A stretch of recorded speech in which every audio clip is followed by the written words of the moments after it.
Secrets of the Moon was the second to last painting I started working on, but it's the beginning of the book. I wanted something representing early childhood before all the bad things started to happen. I've always been drawn to the moon, and as a child, I loved when we were out late, the winter months when it was dark at 6 p.m., because I loved the sky. I found it magical. I found a couple of pictures on DeviantArt for references, one of the girl and the other of the landscape. In searching for the girl, I was looking for something similar to the image in my head, or actually a memory of being outside, head up facing the moon and the stars, arms open and spinning in circles. I came across this image and thought it was perfect. The hardest part was trying to make her look like she belonged in the landscape. I added grass going up her dress a bit. I also flipped her horizontally, and I darkened the right side of her a bit because the moon is slightly to the left, so the light is hitting her on her left side. With every painting, I added a little poem, or maybe a paragraph is a better word for it, because I'm certainly no poet. And they don't really read as poems. I just write down what I feel. Doesn't matter if it's not great. The whole purpose is to just get my feelings out. I'm gonna break here and mention that when you start drawing or painting or writing your emotions, to not worry about them being magnificent works of art. Selling these isn't the purpose. It's about healing. These are for you, and of course for you to share however you like. If you do make something that you would like to sell, by all means, go for it. You do you. I will just say that make sure your reference images are of public domain, or that you have permission of the creator of the reference image to sell artworks made from them. The paragraph here isn't so much about the painting as it is setting up what the book is about. So I couldn't find the reference image of the landscape, but it's pretty much exactly what you see, except for I made it more blue. It had more green tones in it, and I made the snow in it more apparent. I do have her. So this is the girl. As you can see, I flipped her because you can see how the dress is kind of facing a different way. I wanted her facing the moon. And you can also see where I had to put in the shadows. I made her dress a little more blue tone to fit in with it. So that's a lot of what I do. I will take different reference images and put them together.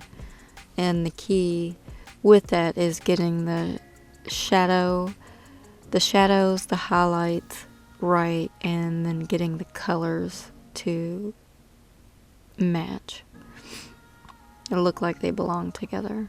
So I think this is one of the best ones from that first book because it is one of the last. You can see my progression because again, this was a 2-year process for me. So you can see that I started out just winging it. And you'll really see that the next one I'm going to show you is Where Are You Going, Daddy? And you're going to see how sloppy that one is in comparison. So yeah, that's the first part. We'll go on next to Where Are You Going, Daddy?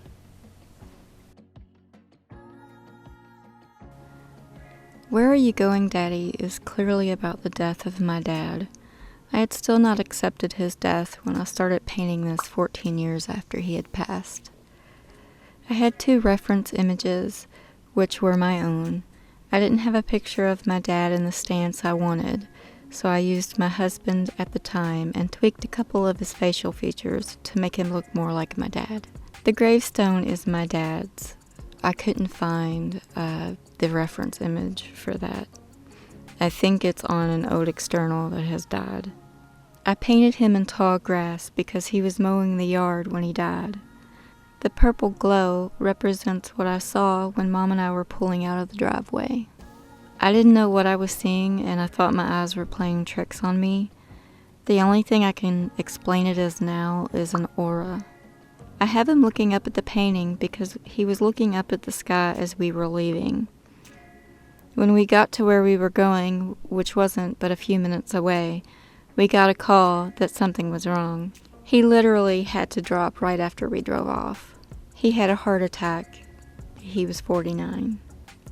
I was 14 at the time, and although I had experienced a lot of death already, I never thought my dad would be another I would lose at that time.